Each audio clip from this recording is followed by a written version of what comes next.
Vous n'êtes plus utile ici, papa. Le conseil a voté. Votre bureau doit être vidé avant 18 heures. Ces mots sont sortis de la bouche de mon propre fils, comme s'il récitait un bulletin météo. Pas de tremblement dans la voix, pas d'hésitation, pas même ce petit regard fuyant qu'on a quand on sait qu'on fait quelque chose de mal. Non. Thomas m'a regardé droit dans les yeux, et il a prononcé ma sentence avec la froideur d'un comptable qui raye une ligne dans un bilan. Je m'appelle Robert Moreau, j'ai 65 ans. Je suis ingénieur, ou plutôt, j'étais ingénieur, parce qu'apparemment, à 65 ans, on devient un dinosaure qu'il faut mettre au musée. Il y a 42 ans, j'étais assis dans le garage de ma mère, à Clermont-Ferrand, et je soudais le premier prototype d'un filtre industriel qui allait révolutionner toute une branche de l'industrie automobile. Mes doigts sentaient la résine et le fer chaud. Ma mère m'apportait du café dans une tasse ébréchée, en me disant de ne pas oublier de manger.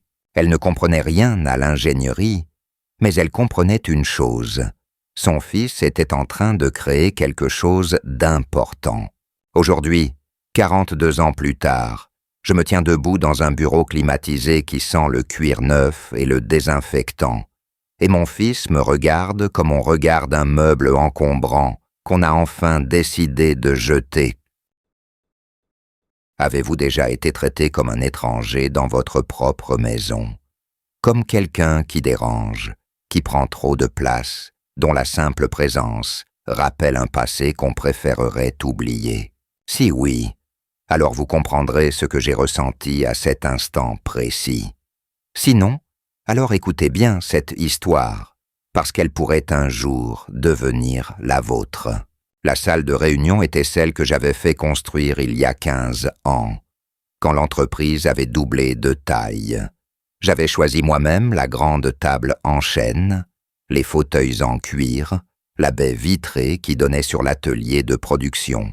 Je voulais que les dirigeants puissent voir les ouvriers travailler, qu'ils n'oublient jamais d'où venait l'argent.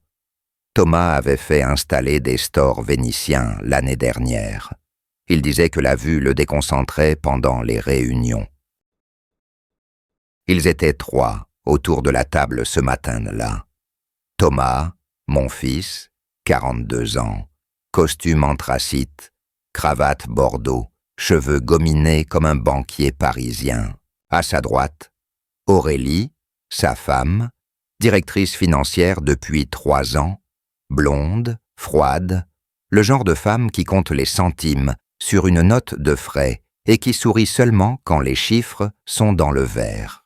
Et à sa gauche, Marc Dutilleux, le fameux consultant en modernisation que Thomas avait embauché 6 mois plus tôt pour réorganiser l'entreprise.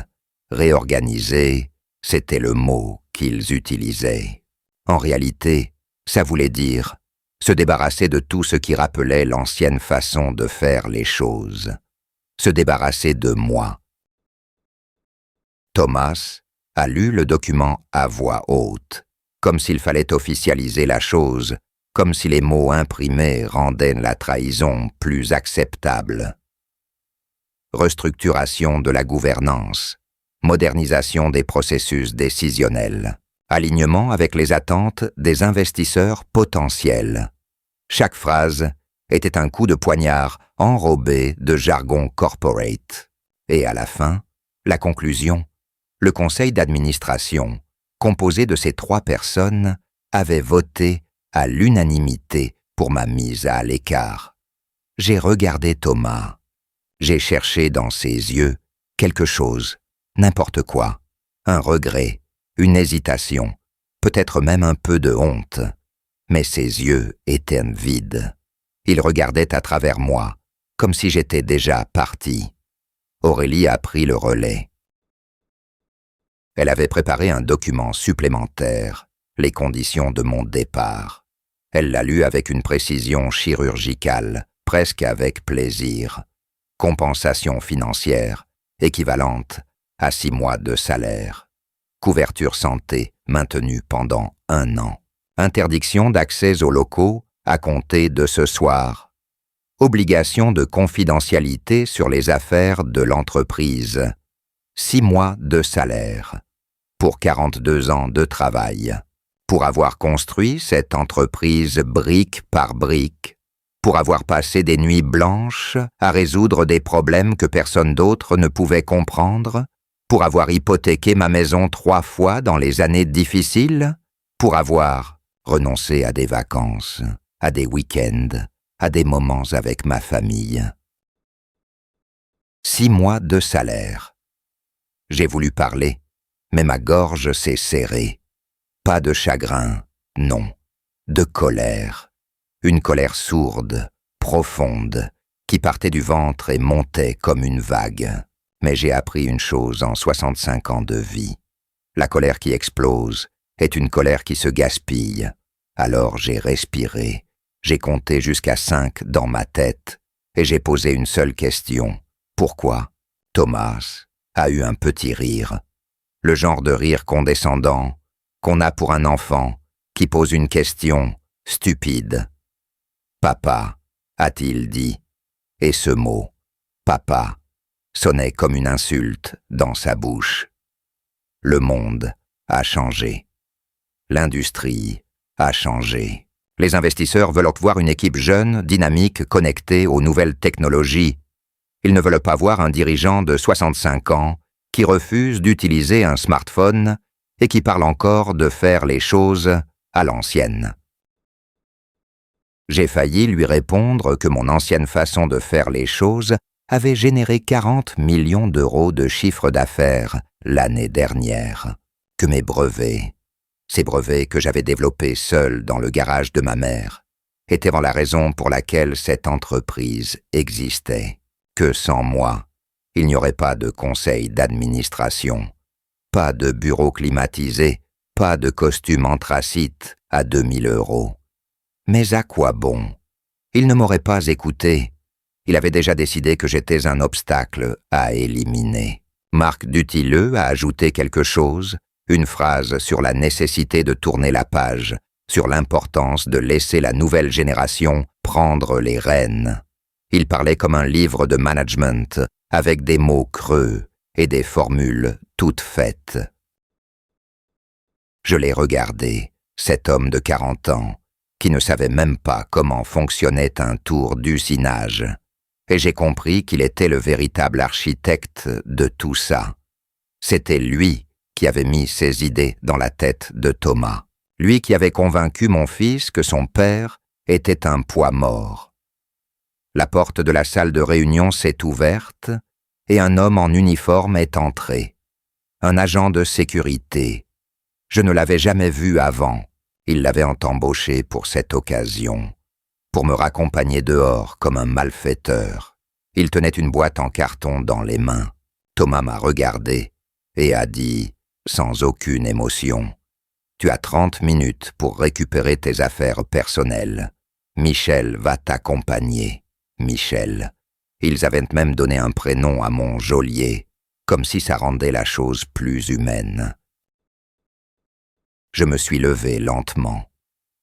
Mes jambes tremblaient un peu, mais j'ai fait en sorte qu'ils ne le voient pas. Je ne leur donnerai pas cette satisfaction.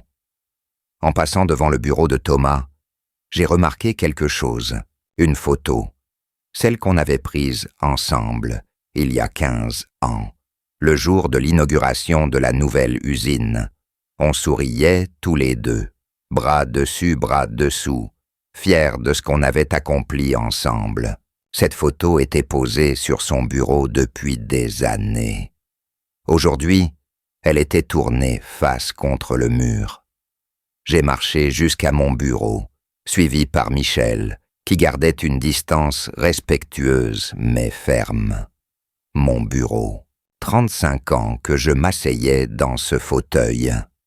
Les murs étaient à couvert de diplômes, de brevets encadrés, de photos de l'entreprise à différentes époques.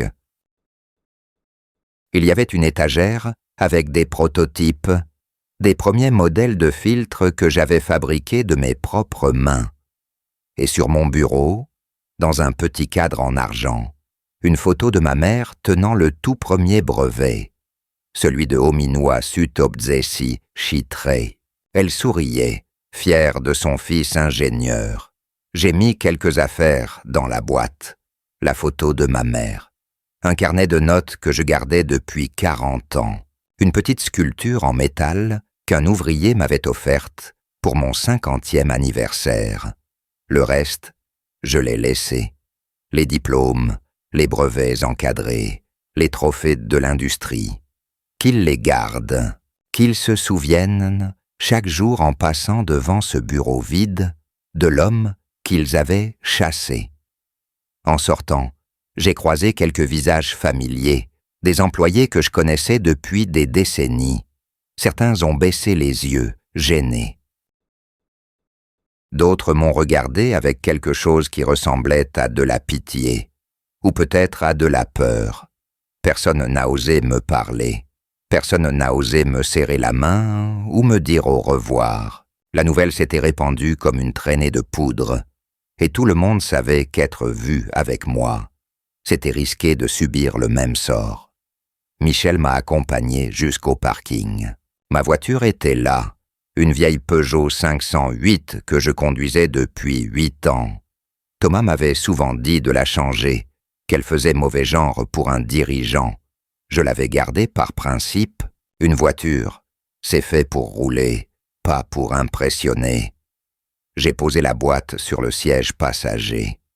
Michel s'est éloigné sans un mot. Et je suis resté là, debout à côté de ma voiture, regardant le bâtiment que j'avais construit. Les murs gris, les grandes fenêtres de l'atelier, le logo Morrow Industries au-dessus de l'entrée. Mon nom était encore là, en lettres capitales, comme une moquerie. J'ai conduit jusqu'à la maison sans vraiment regarder la route. Mon corps faisait les gestes automatiquement. Tourner le volant, changer de vitesse, freiner au feu rouge. Mais mon esprit était ailleurs, coincé dans cette salle de réunion, rejouant encore et encore la scène. « Vous n'êtes mal les plus utiles ici, papa. » Ces mots tournaient en boucle comme une chanson qu'on ne peut pas oublier. Monique était dans le jardin quand je suis arrivé. Elle taillait les rosiers, comme elle le faisait chaque printemps. Elle a levé la tête en entendant la voiture, et quelque chose dans son visage l'a changé quand elle m'a vu sortir avec la boîte en carton. « Robert, qu'est-ce qui se passe? Pourquoi tu rentres si tôt ?» Je n'ai pas répondu tout de suite. Je suis entré dans la maison. J'ai posé la boîte sur la table de la cuisine et je me suis assis. Monique m'a suivi, les mains encore terreuses, le visage inquiet. « Robert, parle-moi. Tu me fais peur. » Alors je lui ai raconté tout, la convocation, le vote, les conditions de départ, l'agent de sécurité, la boîte en carton. À mesure que je parlais, je voyais son visage passer de l'inquiétude à l'incrédulité, puis à la colère. « C'est impossible, » a-t-elle dit. « Thomas ne ferait jamais ça. Il doit y avoir une erreur, un malentendu. » Il n'y a pas de malentendu, Monique. Il l'a dit clairement. Je ne suis plus utile. Le conseil a voté. C'est fini. Elle s'est assise en face de moi, les mains jointes sur la table. Ses yeux brillaient, mais elle retenait ses larmes. Monique n'était pas du genre à pleurer facilement. Elle était forte, plus forte que moi, à bien des égards. « Aurélie ?» a-t-elle murmuré. « C'est elle, n'est-ce pas? C'est elle qui est derrière tout ça. » Je n'ai pas répondu, mais elle avait probablement raison. Depuis que Thomas avait épousé Aurélie, il y a 5 ans, quelque chose avait changé en lui. Il était devenu plus distant, plus froid, plus préoccupé par l'argent et le statut que par les valeurs que j'avais essayé de lui transmettre. Aurélie venait d'une famille de financiers parisiens, le genre de gens qui mesurent la valeur d'une personne à son portefeuille d'actions. Elle n'avait jamais caché son mépris pour la façon dont je dirigeais l'entreprise. ce qu'elle appelait ma mentalité d'artisan. Les jours suivants ont été étranges. Je me réveillais à 6 heures, comme d'habitude, par habitude. Mais au lieu de me préparer pour aller au travail, je restais assis dans la cuisine, à boire du café, en regardant le jardin. Monique essayait de me distraire, de me proposer des activités, des promenades, des visites chez des amis, mais je n'avais envie de rien. Je me sentais vide, comme si on m'avait arraché une partie de moi-même. Le 3e jour, j'ai essayé d'appeler quelques anciens collègues. Henri, le directeur technique avec qui j'avais travaillé pendant 30 ans. Pas de réponse. Marie-Claire, la responsable qualité qui m'envoyait un gâteau fait maison chaque Noël. Messagerie vocale. Pierre, mon adjoint depuis 15 ans. Le téléphone a sonné dans le vide, puis un message automatique m'a informé que ce numéro n'était plus attribué. J'ai compris. On leur avait interdit de me parler. Thomas avait dû envoyer une note, une directive, quelque chose qui disait que tout contact avec l'ancien dirigeant était mal vu, et ces gens avec qui j'avais partagé des décennies de travail, de rires, de difficultés surmontées ensemble, ces gens avaient obéi, par peur, par lâcheté, par instinct de survie. Une semaine après mon départ, j'ai reçu un appel de la banque. Pas de ma banque personnelle, mais de celle de l'entreprise, où j'avais encore quelques placements liés à mes parts. Une voix polie, mais ferme, m'a informé que mes options sur actions avaient été gelées en attendant une clarification de mon statut, clarification demandée par le nouveau conseil d'administration. J'ai raccroché et j'ai senti la colère revenir, plus forte cette fois. Ils ne se contentaient pas de m'écarter, ils essayaient de m'étrangler financièrement, de me mettre dans une position où je n'aurais pas d'autre choix que d'accepter leurs conditions sans broncher. Le lendemain, Monique m'a montré quelque chose sur son téléphone. Un article dans le journal local, Le Progrès de Clermont. Le titre disait « Moreau Industries fait peau neuve, une nouvelle équipe pour de nouveaux défis ». L'article parlait de la restructuration, du renouvellement générationnel, de la vision audacieuse du jeune PDG Thomas Moreau. Mon nom n'apparaissait qu'une seule fois, dans une phrase qui disait que le fondateur historique avait choisi de prendre une retraite bien méritée. Choisi. J'avais choisi, comme si on m'avait donné le choix. Monique a posé sa main sur la mienne. Elle ne disait rien, mais je pouvais lire dans ses yeux ce qu'elle pensait. Elle était en colère, elle aussi, mais elle avait peur de ce que cette colère pourrait me pousser à faire. Ce soir-là, j'ai reçu un message sur mon téléphone de Thomas, juste quelques mots, comme s'il s'adressait à un étranger. « Papa, profite de ta retraite. Tu l'as méritée. On gère, on gère. » 3 syllabes qui résumaient tout. Il n'avait plus besoin de moi. Il avait pris ce que je lui avais donné. Et maintenant, il me jetait comme on jette un emballage vide. J'ai failli répondre. J'ai tapé plusieurs messages, des mots de colère, des reproches, des questions. Mais à chaque fois, j'effaçais tout avant d'envoyer. À quoi bon? Il n'écouterait pas. Il avait déjà décidé qui j'étais, un vieil homme dépassé, accroché à son passé, incapable de comprendre le monde moderne. 2 semaines ont passé.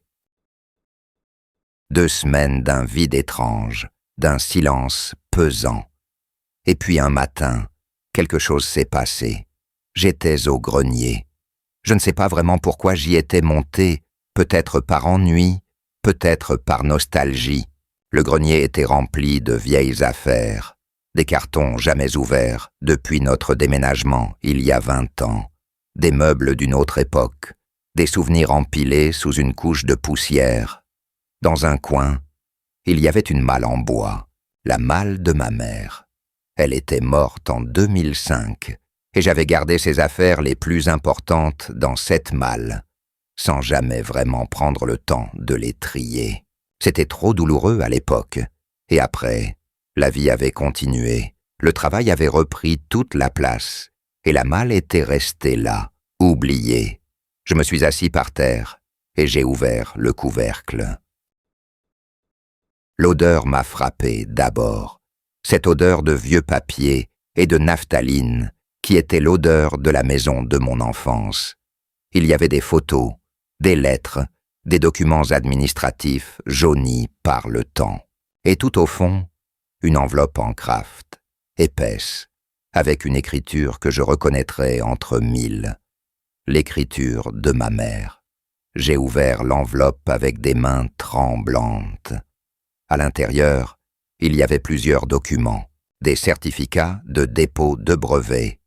3 certificats, pour être exact, les 3 brevets fondamentaux, qui étaient à la base de toute la production de Morrow Industries, le filtre à membrane inversée, la valve de régulation thermique et le système de purification en circuit fermé. J'ai regardé les documents et quelque chose m'a frappé.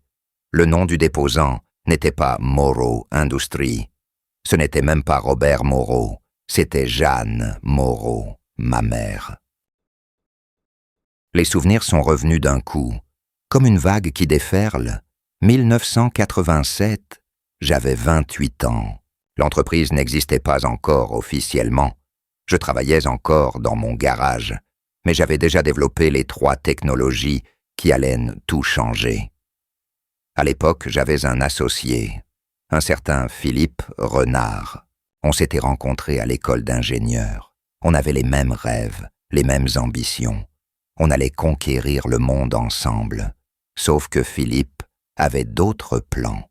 Un soir, j'ai découvert qu'il négociait dans mon dos avec un groupe industriel allemand. Il voulait leur vendre mes technologies, mes inventions, le fruit de mes nuits blanches et de mes années de recherche. Et moi, je n'aurais rien eu. Pas un centime, pas même la reconnaissance. J'ai rompu avec Philippe le lendemain. L'association s'est terminée dans les cris et les menaces. Mais cette expérience m'avait appris quelque chose d'essentiel. Ne jamais faire confiance aveuglément, même à ceux qu'on croit proches. Alors j'avais pris une décision. Mes brevets, les vrais brevets, ceux qui avaient de la valeur, je ne les déposerai pas à mon nom. Je les déposerai au nom de ma mère. Ma mère ne comprenait rien à la technologie, mais elle comprenait les hommes.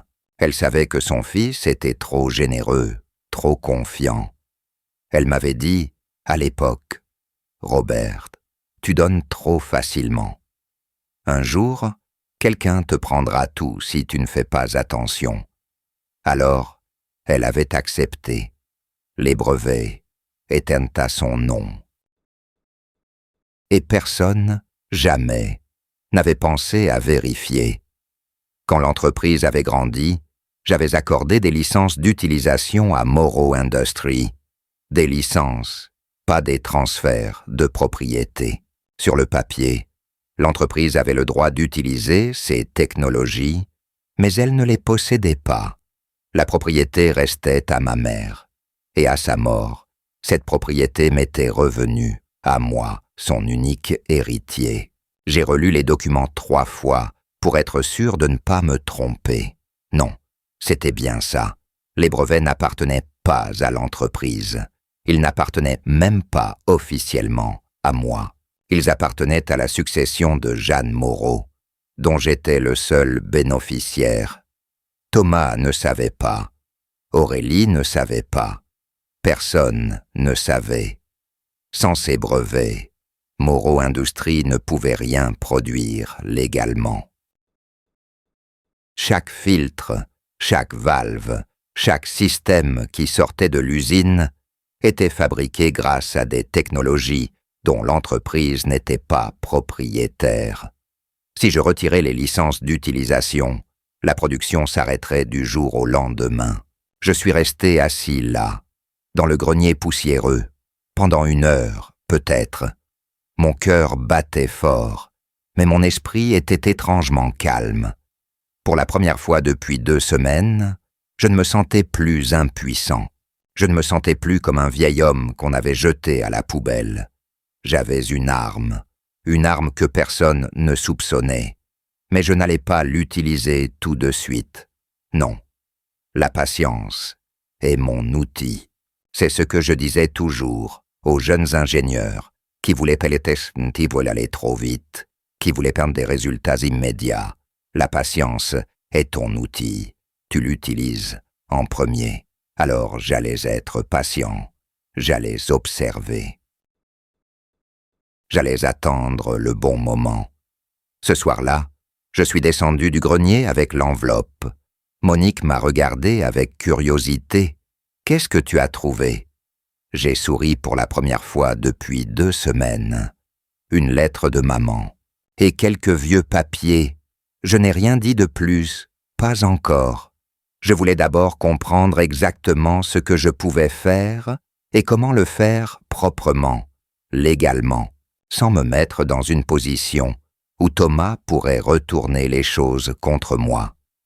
Le lendemain, j'ai appelé un vieil ami, Bernard Lacroix, avocat spécialisé en propriété intellectuelle. On s'était connus à l'université et il m'avait aidé à plusieurs reprises au fil des années. Bernard était du genre discret, efficace, le contraire de ces avocats d'affaires qui facturent chaque respiration. On s'est retrouvés dans un café du centre-ville. J'ai posé l'enveloppe sur la table et je lui ai tout expliqué. Les brevets, ma mère, les licences d'utilisation. Bernard a écouté sans m'interrompre, puis il a pris les documents et les a examinés longuement. Quand il a levé les yeux, il avait un petit sourire. « Robert, a-t-il dit, tu es soit un génie, soit le type le plus chanceux que je connaisse. Qu'est-ce que tu veux dire? Ces brevets sont impeccables, déposés correctement, renouvelés à temps, jamais transférés, et les licences d'utilisation accordées à Morrow Industries, il a feuilleté les documents. Elles sont révocables, avec un préavis de 30 jours. J'ai senti mon cœur accélérer, donc tu peux retirer l'autorisation d'utiliser ces technologies légalement. » Et sans ces brevets, a-t-il ajouté en tapotant les documents, ton entreprise ne peut pas produire un seul de ses produits principaux. J'ai pris une longue inspiration. Le pouvoir était là, entre mes mains, mais je ne voulais pas me précipiter. Je ne voulais pas agir sous le coup de la colère et faire quelque chose que je regretterais. Bernard m'a regardé avec attention. « Robert, qu'est-ce que tu comptes faire? Je ne sais pas encore, mais je veux que tout soit prêt. Si je décide d'agir, je veux que ce soit propre. » Il a hoché la tête. « Je vais préparer les documents. Une mise en demeure formelle, un avis de révocation de licence. Tout sera prêt quand tu voudras. » Je suis rentré à la maison ce soir-là avec un sentiment étrange. Pas de la joie, non. Quelque chose de plus calme, de plus profond. De la détermination, peut-être, ou simplement le soulagement de ne plus être complètement démuni. Les semaines suivantes, j'ai observé. J'ai lu les articles sur l'entreprise. J'ai écouté les rumeurs qui circulèrent. J'ai gardé un œil sur tout ce qui se passait à Morrow Industries. Et j'ai appris des choses intéressantes. Thomas avait embauché 3 nouveaux cadres, tous venus de grandes entreprises parisiennes, tous payés des fortunes. Il avait lancé un projet de modernisation des chaînes de production qui coûtait 2 millions d'euros. Et il avait commencé à organiser des soirées somptueuses pour impressionner des investisseurs potentiels. Monique avait gardé contact avec quelques femmes de l'entreprise, des épouses d'ouvriers qu'elle connaissait depuis des années. Par elles, elle apprenait ce qui se passait vraiment dans les ateliers, et ce qui se passait n'était pas beau à voir. Les anciens employés étaient mis à l'écart. remplacés par des jeunes sortis d'école qui connaissaient les théories, mais pas la pratique, les méthodes de production que j'avais perfectionnées pendant des décennies étaient abandonnées au profit de nouvelles procédures qui sonnaient bien sur le papier, mais qui créaient des problèmes sur le terrain. La qualité baissait, les délais de livraison s'allongeaient, et les clients commençaient à se plaindre. Un soir, Monique m'a raconté quelque chose qui m'a glacé le sang. Thomas négocie avec des Américains, a-t-elle dit. Un fonds d'investissement. Il veut vendre l'entreprise. Vendre? J'ai failli m'étrangler avec mon café. Comment tu sais ça? La femme de Jean-Pierre, tu sais, l'ancien comptable. Elle a entendu Aurélie au téléphone. Il parle de 12 millions d'euros. 12 millions. Mon entreprise, celle que j'avais construite à partir de rien, celle qui portait mon nom, allait être vendue à des Américains comme une vulgaire marchandise, et moi, je n'avais même pas été mentionné. Cette nuit-là, je n'ai pas dormi. Je suis resté assis dans mon bureau, celui que j'avais aménagé à la maison pour travailler le soir et les week-ends, et j'ai réfléchi. Thomas ne voulait pas simplement me remplacer. Il voulait vendre et disparaître avec l'argent. Il voulait prendre tout ce que j'avais construit et le transformer en chiffres sur un compte bancaire. Qu'auriez-vous fait en découvrant que votre fils voulait vendre votre œuvre, l'œuvre de toute une vie, transformée en transaction financière, par quelqu'un qui n'avait jamais vraiment compris ce qu'elle représentait? J'ai regardé la photo de ma mère sur mon bureau. Elle souriait, comme toujours, et j'ai pris ma décision. Le lendemain matin, je suis retourné voir Bernard. Envoie la lettre, ai-je dit, la mise en demeure, aujourd'hui. Bernard n'a pas posé de questions. Il a simplement hoché la tête et décroché son téléphone. J'ai passé le reste de la journée dans un état second. Je savais que la lettre arriverait à l'entreprise le lendemain, peut-être le surlendemain, et je savais que quand elle arriverait, tout allait changer. Monique voyait bien que quelque chose se passait, mais elle n'a pas insisté. Elle me connaissait assez pour savoir que je parlerais quand je serais prêt. Ce soir-là, je suis allé dans le garage. Pas le garage de la maison actuelle, non. Le vieux garage de ma mère, celui où tout avait commencé. Je l'avais gardé après sa mort, transformé en une sorte de musée personnel. Il y avait encore l'établi où j'avais soudé mon premier prototype, les étagères où je rangeais mes outils, même la vieille machine à écrire sur laquelle ma mère tapait sa correspondance. Je me suis assis sur le tabouret usé et j'ai regardé autour de moi. 42 ans. 42 ans depuis le jour où j'avais assemblé les premières pièces de ce qui allait devenir un empire industriel. Tout avait commencé ici, dans ce petit garage qui sentait l'huile et le métal. Et maintenant, tout allait se décider ici aussi. J'ai pris le premier prototype sur l'étagère. Il était rouillé, cabossé, ridicule comparé aux produits finis d'aujourd'hui. Mais c'était lui, ce petit objet imparfait, qui avait tout rendu possible. Maman m'a appris une chose, ai-je murmuré dans le silence du garage. On ne donne jamais la clé de sa maison à quelqu'un qui n'a pas appris à la construire. Puis j'ai fait quelque chose que je n'avais pas fait depuis longtemps.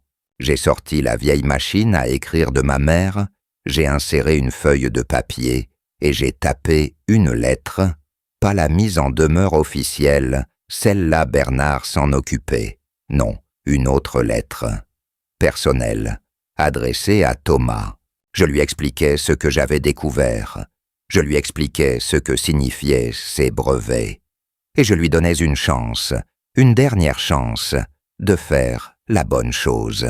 2 jours plus tard, la mise en demeure est arrivée au bureau de Moreau Industries. Ce qui s'est passé ensuite, je l'ai appris par fragments, par les récits de ceux qui étaient là, par les rumeurs qui ont filtré jusqu'à moi. Le premier à lire la lettre a été le service juridique, un jeune avocat fraîchement embauché, probablement choisi par Aurélie pour son diplôme prestigieux plutôt que pour son expérience. Il a lu le document, puis il l'a relu. Puis, il est devenu très pâle et il a demandé à voir Thomas immédiatement. Thomas était en réunion avec Marc Dutilleux, en train de finaliser les derniers détails de la vente aux Américains. La réunion a été interrompue. Le jeune avocat a posé la mise en demeure sur la table et a expliqué, avec une voix qui tremblait légèrement, ce que ça signifiait. Les brevets n'appartiennent pas à l'entreprise. Ils appartiennent à la succession de Jeanne Moreau. Et l'héritier, Robert Moreau, révoque les licences d'utilisation. Silence. Thomas a pris le document, l'a lu lui-même. Son visage est passé par plusieurs couleurs, du rouge de la colère au blanc de la panique. « C'est impossible », a-t-il dit. Ces brevets sont à l'entreprise depuis 40 ans. « Non », a répondu l'avocat. « Ils n'ont jamais été transférés. Nous avions des licences d'utilisation, c'est tout. Et ces licences viennent d'être révoquées avec un préavis de 30 jours. » Marc Dutilleux a demandé ce que ça signifiait concrètement.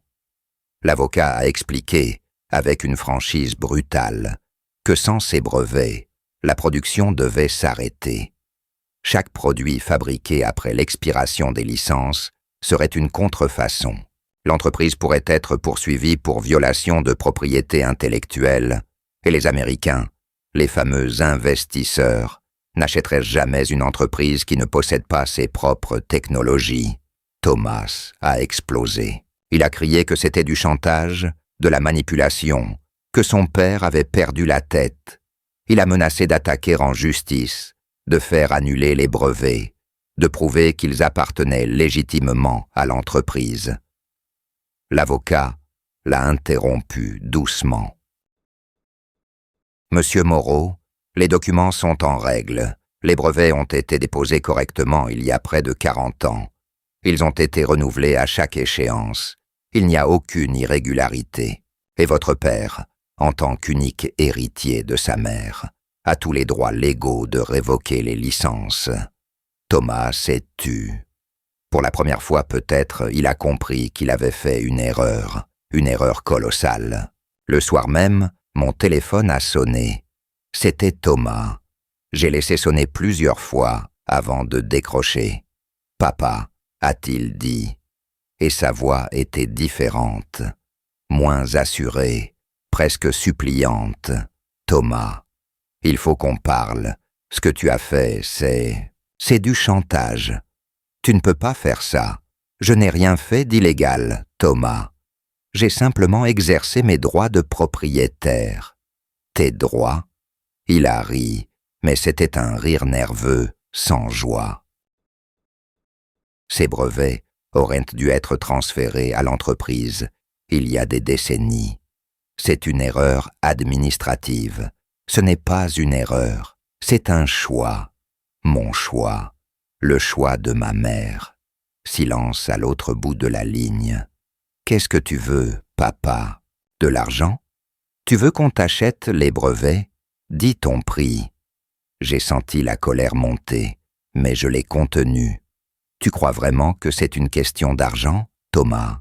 Tu crois que j'ai passé 40 ans de ma vie à construire cette entreprise pour de l'argent? Alors quoi? J'ai pris une inspiration. Tu m'as jeté dehors comme un malpropre. Tu m'as dit que je n'étais plus utile. Tu as prévu de vendre mon entreprise sans même me consulter.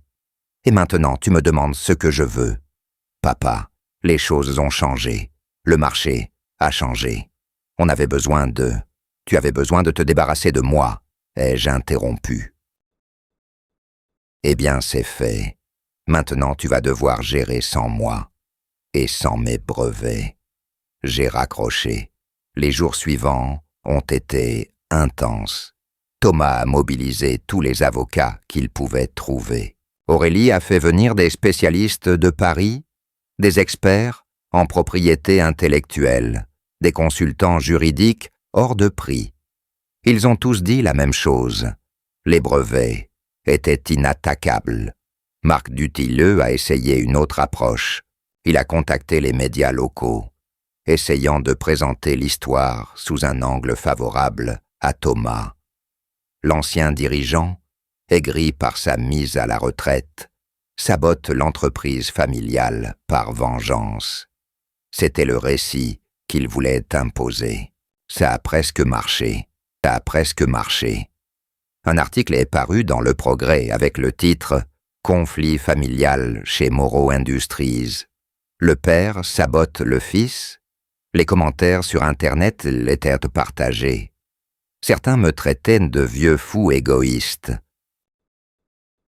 D'autres, plus rares, comprenaient que quelque chose ne collait pas dans la version officielle. Monique était furieuse. Elle voulait répondre, se défendre publiquement, raconter notre version des faits. Je l'en ai dissuadée. La vérité n'a pas besoin de crier, lui ai-je dit. Elle a juste besoin de temps. Ce temps est venu plus vite que prévu. 3 semaines après l'envoi de la mise en demeure, j'ai reçu un appel d'un numéro que je ne connaissais pas. Une voix de femme, jeune, hésitante.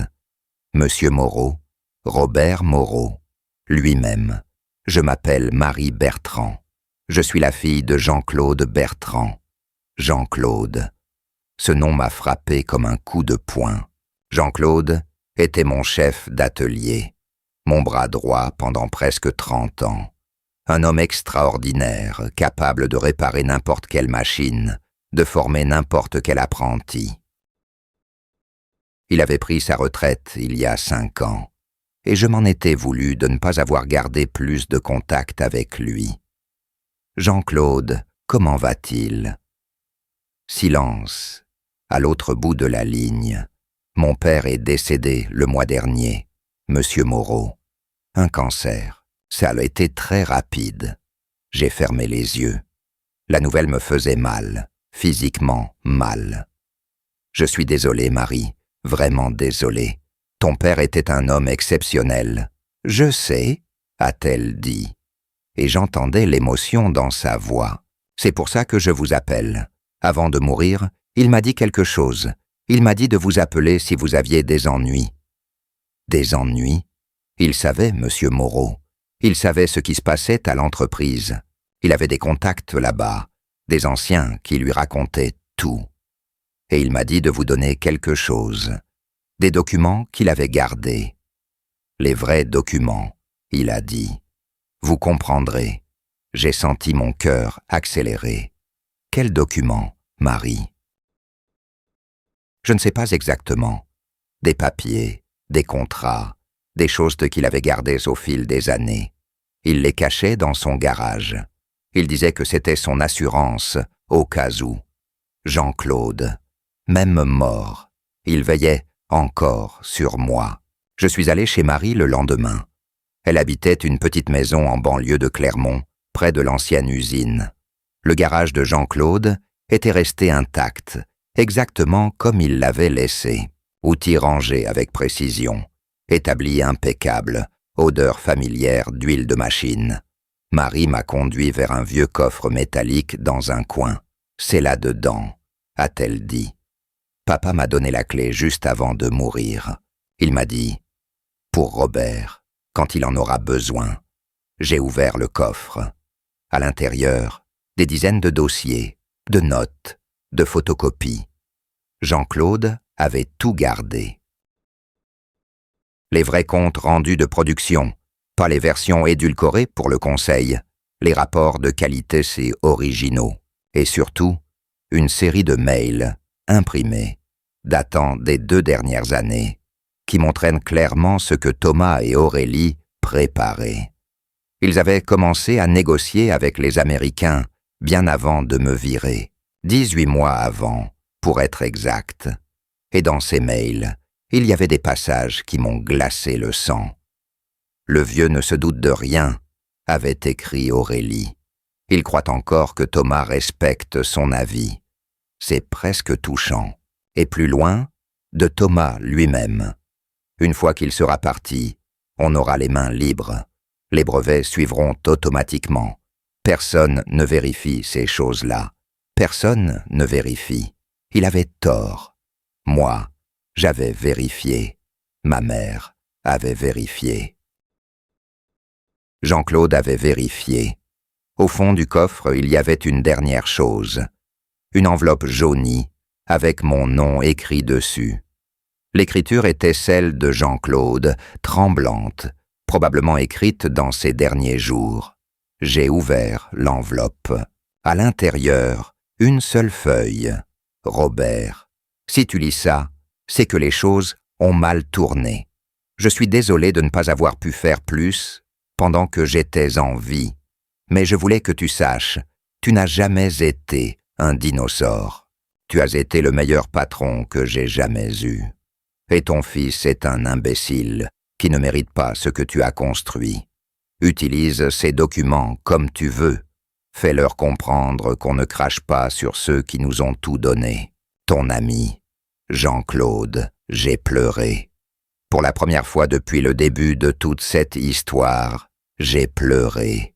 Pas de tristesse, pas de colère, de gratitude, parce que même dans les moments les plus sombres, il y avait des gens qui croyaient en moi. Marie m'a laissé seule un moment. Quand je suis ressorti du garage, elle m'attendait avec une tasse de café. « Papa vous aimait beaucoup », a-t-elle dit. Il disait toujours que vous étiez le seul patron qui traitait les ouvriers comme des êtres humains. Ton père était plus qu'un employé, Marie. C'était un ami. Et ce qu'il m'a laissé, je ne l'oublierai jamais. Je suis rentré chez moi avec les documents. Cette nuit-là, j'ai tout lu, tout analysé, et j'ai compris l'ampleur de ce que Thomas avait fait. Ce n'était pas juste de l'ingratitude. C'était une trahison calculée, préparée pendant des mois, exécutée avec une précision chirurgicale. Mais maintenant, j'avais tout ce qu'il me fallait pour me défendre. Le délai de 30 jours approchait de sa fin. La production chez Morrow Industries ralentissait déjà. Les clients commençaient à s'inquiéter. Les Américains avaient suspendu les négociations en attendant une clarification de la situation juridique. Thomas m'a rappelé plusieurs fois. Chaque appel était un peu plus désespéré que le précédent. Il a menacé, supplié, négocié. Il m'a proposé de l'argent, des parts dans la future vente, une reconnaissance publique de ma contribution. J'ai refusé chaque offre. Aurélie a essayé une autre tactique. Elle a déposé une plainte pour violence psychologique contre moi, affirmant que mes actions constituaient un harcèlement délibéré visant à détruire la santé mentale de son mari. C'était grotesque, et ça n'a mené nulle part, mais ça montrait jusqu'où ils étaient prêts à aller. Marc Dutilleux, le fameux consultant, a disparu du jour au lendemain. Plus de réponses à ses mails, plus de présence aux réunions. Comme beaucoup de parasites, il avait senti le navire couler et s'était enfui. Et puis un matin, Bernard m'a appelé avec une nouvelle qui a tout changé. « Robert, a-t-il dit, les Américains veulent te rencontrer. » Les Américains? Pourquoi? Parce qu'ils ont compris que sans toi, il n'y a pas de deal possible. Ils veulent négocier directement avec le propriétaire des brevets. J'ai réfléchi un moment. D'accord, mais pas ici. Pas à Clermont. Je veux les rencontrer à Paris, en terrain neutre. La réunion a eu lieu une semaine plus tard, dans un cabinet d'avocats du 8e arrondissement. Ils étaient 3. Le directeur du fonds d'investissement, un Américain du nom de Richard Hawkins, son associé français, et leur avocate. Ils s'attendaient probablement à rencontrer un vieil homme, aigri et vindicatif. Ce qu'ils ont trouvé, c'était un ingénieur de 65 ans, calme, précis, qui connaissait son dossier mieux que quiconque. Je leur ai tout expliqué. L'histoire des brevets, la structure juridique, les raisons pour lesquelles j'avais protégé ma propriété intellectuelle de cette façon. Et je leur ai montré les documents de Jean-Claude, ceux qui prouvaient que Thomas et Aurélie avaient planifié cette vente sans jamais vérifier qu'ils avaient vraiment les droits de vendre. Richard Hawkins m'a écouté sans m'interrompre. Quand j'ai eu fini, il s'est tourné vers ses associés et a échangé quelques mots en anglais à voix basse. Puis, il s'est retourné vers moi. « Monsieur Moreau, a-t-il dit, nous avons fait une erreur. Nous aurions dû vous contacter dès le début. Votre fils nous a présenté cette acquisition comme une simple transaction familiale, avec votre accord tacite. De toute évidence, ce n'était pas le cas. » J'ai hoché la tête sans rien dire. « Ce que nous voulions acheter, a-t-il continué, ce n'était pas juste une usine ou une marque. C'était une technologie, un savoir-faire, une réputation de qualité. Et tout cela, d'après ce que vous nous montrez, repose sur vous, pas sur votre fils. Où voulez-vous en venir, monsieur Hawkins ?» Il a souri. « Nous retirons notre offre à Thomas Moreau, mais nous serions très intéressés par une autre forme de partenariat, avec vous directement. J'ai quitté Paris avec une proposition sur la table, pas une vente, mais un investissement. Les Américains voulaient injecter des capitaux dans Moreau Industries, mais à condition que je reprenne le contrôle opérationnel. Ils avaient en fait leurs recherches. Ils savaient que sous ma direction, l'entreprise avait connu sa meilleure période. Ils voulaient cette expertise, cette stabilité. De retour à Clermont, j'ai trouvé Monique qui m'attendait avec une expression étrange. « Thomas est venu, a-t-elle dit, il y a 1 heure. Il voulait te parler. Qu'est-ce qu'il a dit ? Pas grand-chose. Il avait l'air différent, perdu presque. Ce soir-là, j'ai reçu un dernier mail. Pas de Thomas, mais d'Aurélie. Court, sec, venimeux. Vous avez détruit notre famille. J'espère que vous êtes fiers. J'ai lu ces mots et j'ai ressenti quelque chose d'inattendu. Pas de la satisfaction, pas de triomphe. De la tristesse. Parce qu'au fond, ce n'était pas Aurélie qui avait détruit notre famille. Ce n'était même pas Thomas.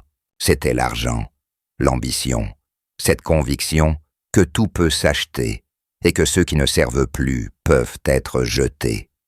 J'ai passé la nuit à réfléchir à ce que je voulais vraiment.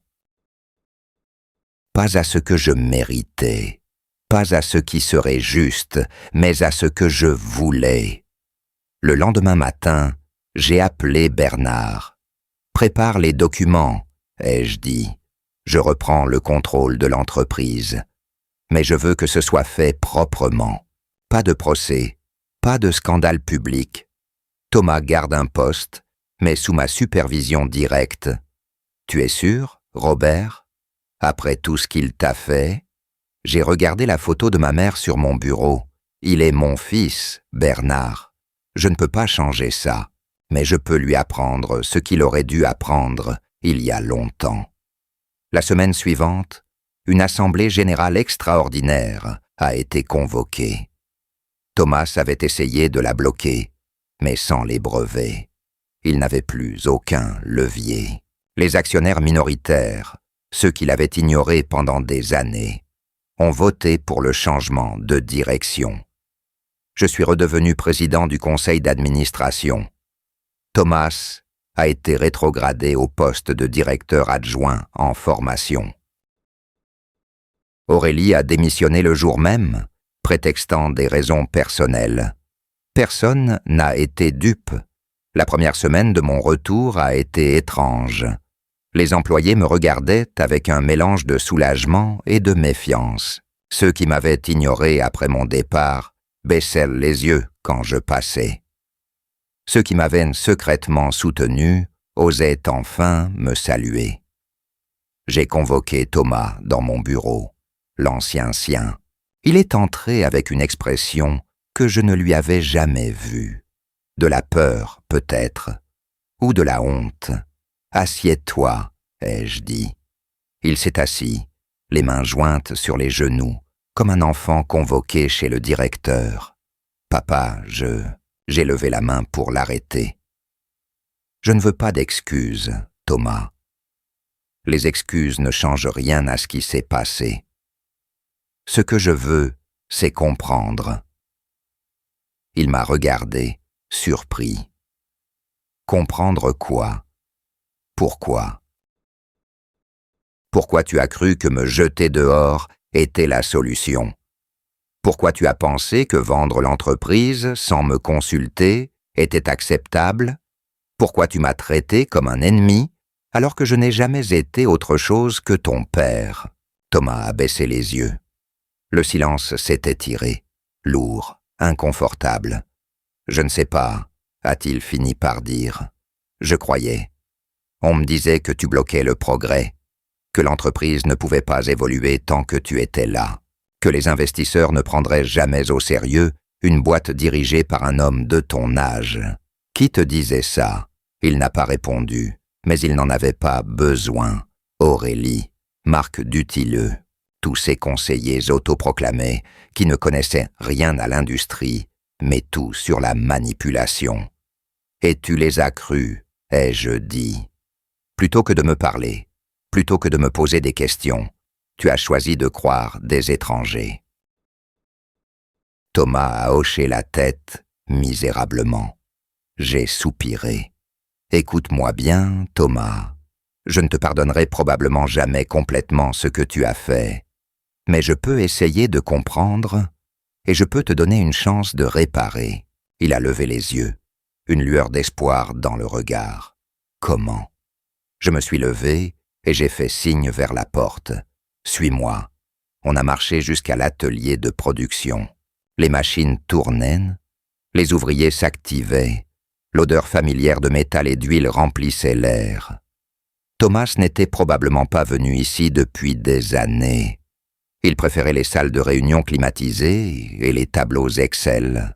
Je me suis arrêté devant un établi où un jeune apprenti assemblait des pièces. Tu vois ce garçon? Il s'appelle Lucas. Il est là depuis 6 mois. Il fait des erreurs, il apprend lentement, mais il comprend quelque chose d'essentiel. Il sait que chaque pièce qu'il assemble va dans un produit qui va servir à quelqu'un. Il a du respect pour son travail. Thomas regardait sans vraiment voir. Et toi, ai-je continué, tu as oublié ça. Tu as oublié que cette entreprise n'est pas juste des chiffres et des pourcentages. Ce sont des gens, des machines, des produits qui ont un sens. C'est 40 ans de mon travail et du travail de centaines d'autres personnes. Je me suis tourné vers lui. Alors voilà ce qu'on va faire. Pendant les 6 prochains mois, tu vas travailler ici. Pas dans ton bureau, pas en réunion. Ici, dans l'atelier. Tu vas apprendre comment fonctionne chaque machine. Tu vas parler à chaque ouvrier. Tu vas comprendre ce que ça signifie vraiment de fabriquer quelque chose. Thomas a ouvert la bouche pour protester, puis s'est ravisé. Et après les 6 mois, après, on verra. Si tu as appris quelque chose, si tu as vraiment compris, alors peut-être qu'on pourra travailler ensemble.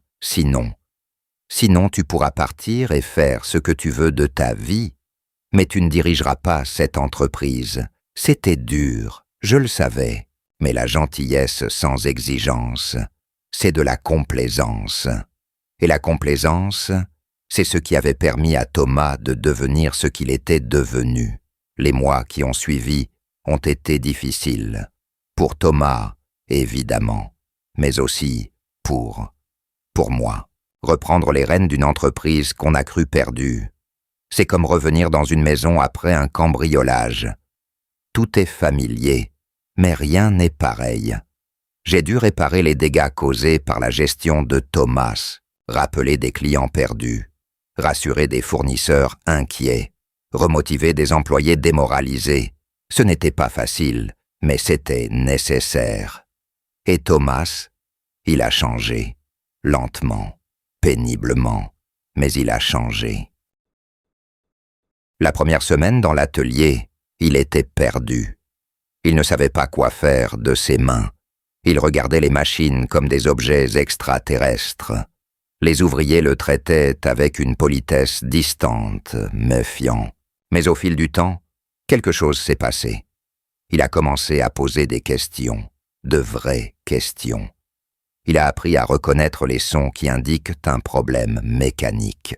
Il a découvert que les ouvriers avaient des idées, des suggestions, des solutions que personne n'avait jamais pris la peine d'écouter. Un jour, environ 4 mois après son début dans l'atelier, il est venu me voir dans mon bureau. Il avait les mains sales, les cheveux en désordre, et une lueur dans les yeux que je n'avais pas vue depuis des années.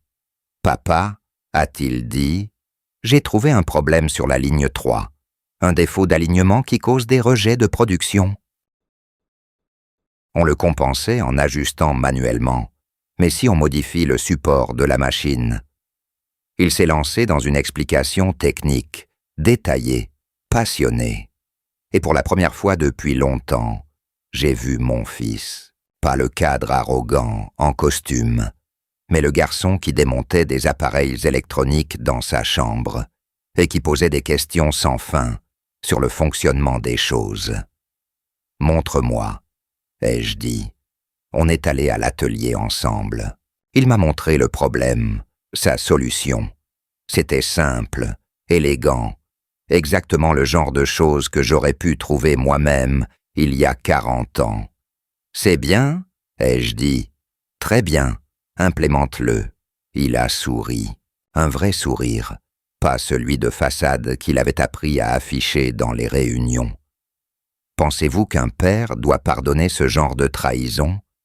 C'est une question que je me suis posée des centaines de fois pendant cette période. Et je n'ai toujours pas de réponse définitive. Ce que je sais, c'est que la vengeance n'aurait rien résolu. Détruire Thomas, l'humilier publiquement, le chasser de ma vie, ça aurait été facile. Mais ça n'aurait pas réparé ce qui était cassé. Ça n'aurait pas guéri la blessure. Ce que j'ai choisi, c'est autre chose. Pas le pardon facile qui efface tout, mais une deuxième chance avec des conditions. Une opportunité de reconstruire, de prouver, de grandir. 6 mois après mon retour, j'ai convoqué une nouvelle assemblée générale. Cette fois, l'atmosphère était différente. Les actionnaires s'étaient les confiants, les employés rassurés, et même les Américains, qui avaient finalement investi dans l'entreprise sous ma direction, étaient satisfaits. J'ai annoncé plusieurs changements. D'abord, la création d'un fonds de participation pour les employés, quelque chose que j'avais voulu faire depuis des années, mais que Thomas avait toujours bloqué. Ensuite, un programme de formation continue, pour que les savoirs de l'ancienne génération soient transmis à la nouvelle. Et enfin, la nomination de Thomas au poste de directeur des opérations. Pas directeur général, pas PDG, directeur des opérations. Un poste qui demandait de comprendre comment les choses fonctionnaient vraiment. Pas juste de regarder des tableaux de chiffres. Thomas a accepté, sans discuter, sans négocier. Il a juste hoché la tête et dit merci. Après la réunion, il m'a rejoint dans le couloir. « Papa, a-t-il dit, je sais que ça ne change pas ce que j'ai fait, mais je voulais te dire, je suis désolé, vraiment désolé. Je l'ai regardé longtemps, mon fils. » L'homme qui avait voulu me jeter dehors, qui avait planifié de vendre mon héritage, qui m'avait traité comme un obstacle à éliminer, et aussi l'homme qui avait passé 6 mois, les mains dans le cambouis, qui avait appris l'humilité, qui commençait peut-être enfin à comprendre. « Je sais, ai-je dit, on verra ce que tu fais de cette chance. 1 an a passé depuis cette assemblée. L'entreprise va bien, mieux même qu'avant. Les innovations continuent, mais dans le respect de ce qui a été construit. Thomas fait du bon travail, même s'il lui reste beaucoup à apprendre. Et moi, à 66 ans, Je continue de venir au bureau chaque matin, pas parce que je dois, mais parce que j'aime ça. Mais cette histoire ne serait pas complète sans une dernière chose, un souvenir, une découverte qui a tout mis en perspective. C'était il y a quelques semaines. Je rangeais les documents de Jean-Claude, ceux qu'il m'avait légués. Au fond d'un dossier, j'ai trouvé une enveloppe que je n'avais pas remarquée avant. Une vieille enveloppe jaunie, avec une écriture que je connaissais par cœur, l'écriture de ma mère. L'enveloppe était datée de 1985, un an avant sa mort. Elle était adressée à Jean-Claude avec une instruction. Pour mon fils Robert, quand il en aura besoin. J'ai ouvert l'enveloppe avec des mains tremblantes. À l'intérieur, une lettre de 2 pages, écrite de cette écriture soignée que ma mère avait toujours eue. Mon cher Robert, si tu lis cette lettre, c'est que quelqu'un a essayé de te prendre ce qui t'appartient. Ça ne m'étonne pas. Tu es trop gentil, mon fils. Tu donnes ta confiance trop facilement. Tu crois que les autres sont aussi honnêtes que toi. C'est pour ça que j'ai gardé les brevets à mon nom. Pas parce que je voulais te contrôler, mais parce que je voulais te protéger. Quand quelqu'un essaiera de te pousser, de te prendre ce que tu as construit, souviens-toi d'une chose que ma mère me disait quand j'étais petite. Il ne faut pas pousser mémé dans les orties. Tu vois, Robert, les orties piquent, mais elles piquent pour se défendre, pas pour attaquer. Et moi, ta vieille mère qui ne comprenait rien à tes machines et tes brevets, j'étais tes orties. Je te protégeais, même si tu ne le savais pas. Alors si quelqu'un t'a poussé, mon fils, rappelle-toi, les orties poussent en retour, et elles ne préviennent pas. Je t'aime, mon garçon. Sois fort, sois juste, et n'oublie jamais d'où tu viens. Ta mère, Jeanne. J'ai lu cette lettre 3 fois, puis je l'ai posée sur mon bureau, à côté de la photo de ma mère, et j'ai pleuré comme je n'avais pas pleuré depuis des années. Elle savait. 40 ans avant que ça arrive, elle savait.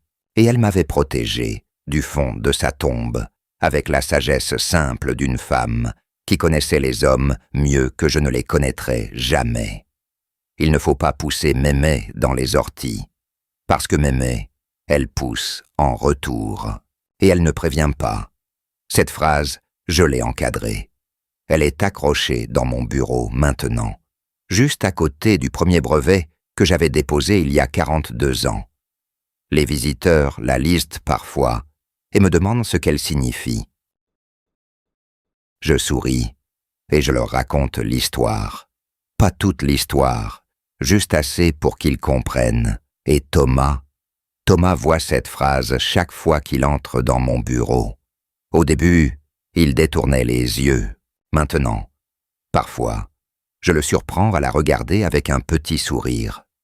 Peut-être qu'il commence à comprendre, lui aussi. Nous sommes maintenant en avril. L'entreprise prépare son 50e anniversaire pour l'année prochaine. 50 ans depuis le premier prototype dans le garage de ma mère. Thomas a proposé d'organiser une grande célébration avec les anciens employés, les partenaires, tous ceux qui ont contribué à construire cette histoire. J'ai accepté, à une condition, que la fête ait lieu dans le garage de ma mère. Ce vieux garage que j'ai gardé toutes ces années, avec l'établi, les outils, la machine à écrire. C'est là que tout a commencé. C'est là que tout doit être célébré. Thomas a hésité un moment, puis il a souri. « D'accord, papa, c'est une bonne idée. Et vous savez quoi? Je crois qu'il le pensait vraiment. Si cette histoire vous est restée, si elle a résonné avec quelque chose dans votre propre vie, partagez-la avec quelqu'un qui pourrait avoir besoin de l'entendre. Un père qui se sent mis à l'écart, un fondateur qu'on essaie de pousser dehors, quelqu'un qui a construit quelque chose et qui voit les autres essayer de le lui prendre.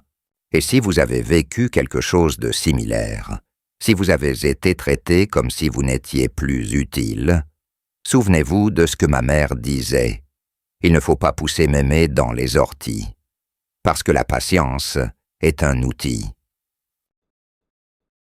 La sagesse est une arme, et ceux qui vous sous-estiment à cause de votre âge ou de votre apparence font la plus grande erreur de leur vie.